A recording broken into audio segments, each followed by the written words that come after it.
All right, I got dumbbell overhead extensions now. So 25 pounds, set of 17 is the target on set one. 1 myo rep match set. Triceps are not a primary muscle group right now, so only 2 sets of those. I do so much dips and bench and everything else. I'm really not trying to prioritize triceps right now. But anyway, 2 sets, myo rep match. Let's get it. These things, removing things is good. We remove the seed oil, we remove the artificial ingredient, we remove the pesticides, and we remove food subsidies, and all of a sudden, we're gonna really make a huge dent on the obesity epidemic. Bullshit. Bullshit. This is not gonna happen because it hasn't stood up to the evidence, and we've collected a ton.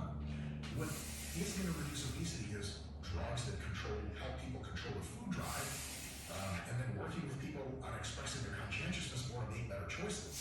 And maybe some other regulatory stuff on a little bit of that 20% side. This is really going to be what's going to do obesity in.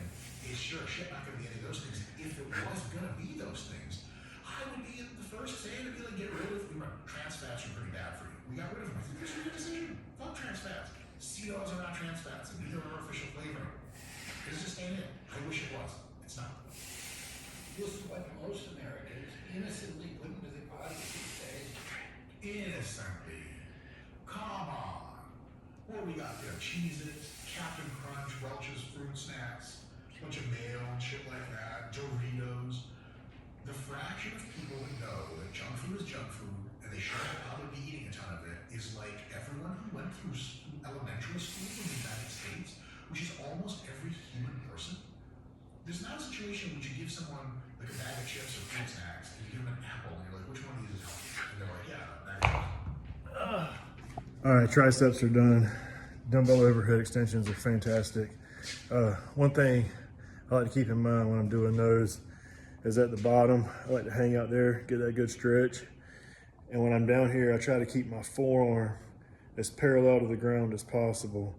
So I almost kind of treat these like I'm pushing my elbow away from my body and get that big gnarly stretch, but also high tension in the muscle at the bottom because I put that lever arm parallel to the ground. Give them a shot that way, see what you think.